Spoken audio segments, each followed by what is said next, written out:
Ready, சிக்கனும் ready ஆயிடுச்சு. பருப்பு சாதத்து கூட முருங்கைக்கீரை போட்டிருக்கிறேன்.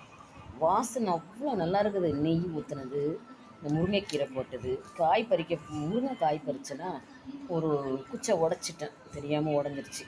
சரி, கீரையை வேஸ்ட் பண்ண வேணாமேன்னு பருப்பு சாதம் தானே அது கூட போடுவோம்னு போட்டாச்சு. அவ்வளோ நல்லா இருக்குது, அவ்வளோ வாசனையாக இருக்குது. முருங்கைக்கீரை வந்து நல்லா சத்தானது தான், இரும்பு சத்து, அயன் சத்து. அதனால் இதில் போட்டுட்டேன். பாருங்கள் எப்படி இருக்குதுன்னு பாருங்கள். செம்ம வாசனை, சும்மா சொல்லக்கூடாதுங்க, அவ்வளோ வாசனையாக இருக்குது, நல்லா இருக்குது. அப்படி பருப்பு சாதம் வந்து நான் ரேஷன் பருப்பு தான் போட்டிருக்கிறேன். இந்த மாதம் எங்கள் நல்லா கடைப்பருப்பு மாதிரி நல்லா இருந்தது.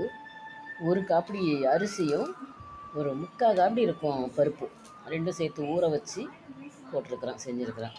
பாய், அடுத்த முறை பார்க்க.